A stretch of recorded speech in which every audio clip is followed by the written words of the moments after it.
Assalamualaikum warahmatullahi wabarakatuh. Selamat pagi anak-anak. Semoga kita sehat selalu ya. Nah, hari ini kita akan belajar BTQ. Materinya hari ini yaitu tajwid. Tentang tajwid, Ibu akan membahas tentang hukum bacaan lam. Hukum bacaan lam. Di dalam ilmu tajwid, hukum bacaan lam ada dua macam, yaitu yang pertama lam tafhim, tebal artinya, atau mukhafafah. Definisinya yaitu apabila ada huruf lam dalam lafzul jalalah yang didahului oleh huruf berharokat fathah atau domah, maka harus dibaca tafhim atau tebal. Lam yang terdapat dalam lafzul jalalah dinamakan lam jalalah. Cara mengucapkannya ialah dengan menjorokkan kedua bibir ke depan. Contohnya ya, yang pertama lafzul jalalah. Lafzul jalalah itu lafaz Allah ini yang didahului oleh huruf berharokat fathah.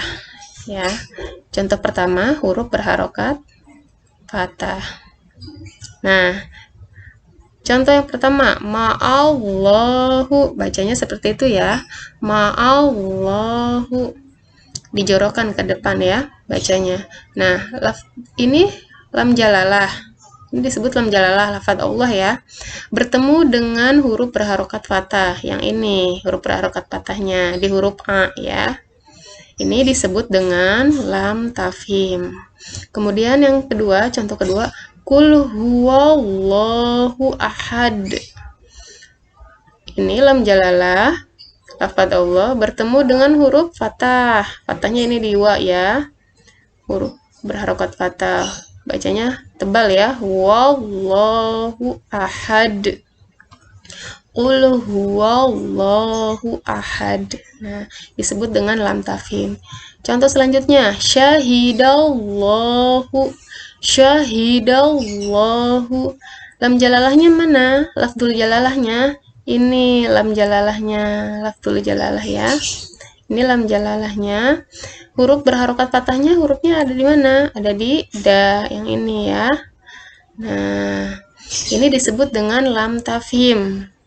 Bacanya tebal ya, karena ada lafaz Allah atau lam jalalah bertemu dengan huruf berharokat fathah atau didahului oleh huruf yang berharokat fathah. Contoh selanjutnya, la ilaha illallahu. Lafzul jalalahnya mana? Ini ya, lafzul jalalahnya, lafaz Allah didahului oleh huruf yang berharokat fathah. Mana huruf didahului oleh huruf yang berharokat fathahnya? Terdapat di mana? Di sini ya, di huruf plus ini. Ini disebut dengan lam tafhim ya. Kenapa disebut lam tafhim? Karena ada lafzul jalalah atau lafaz Allah, lam jalalah, bertemu dengan huruf yang berharokat fathah atau lam jalalah didahului oleh huruf yang berharokat fathah. Contoh yang selanjutnya. Contoh selanjutnya, lafzul jalalah, lafaz Allah yang didahului oleh huruf yang berharokat domah. Warahmatullahi. Ini lam jalalahnya ya. Huruf yang berharokat domahnya mana? Ini. Kemudian yu'tiyahumullah khairan. Yang mana lafzul jalalahnya? Ini lam jalalah bertemu dengan huruf yang berharokat domah. Domahnya ini ya, di mu. Selanjutnya yuhibbukumullahu. Lam jalalahnya mana? Ya, betul, ini lam jalalahnya, lafzul jalalahnya. Huruf berharokat domahnya mana? Yang mu ya, ini mu. Jadi ini disebut juga dengan lam tafhim. Yang selanjutnya, Abdullahi. Ya, bacanya harus dijorokkan ke depan ya. Ini lam jalalahnya bertemu dengan huruf berharokat domahnya ini yang di du ya. Nah, ini semua contoh lam tafhim. Jadi, lam tafhim itu apabila ada lafzul jalalah atau lafaz Allah bertemu dengan huruf yang didahului oleh huruf yang berharokat fathah atau bertemu dengan huruf yang didahului oleh huruf berharokat domah. Jadi, lafaz Allah yang didahului oleh huruf yang berharokat fathah atau lafaz Allah, lafzul jalalah, huruf yang bertemu bertemu atau didahului oleh huruf yang berharokat dhammah. Ya, ini disebut dengan lam tafhim. Lam tafhim bacanya tebal. Kemudian, paham sampai di sini? Kalau sudah mengerti, lanjut ya. Ini kan yang pertama lam tafhim.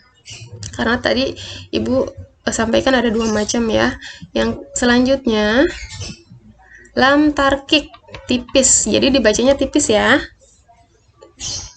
Hukum bacaan lam tarkik ada terdapat dalam dua keadaan. Yang pertama, lam yang terdapat pada lafzul jalalah, lafaz Allah, dan didahului oleh huruf yang berharokat kasroh ya. Posisi mulut tidak menjorok ke depan. Kemudian contohnya bismillahi ya. Ini dibacanya tipis ya. Lam jalalahnya mana? Ini lam jalalahnya. Lafaz Allah.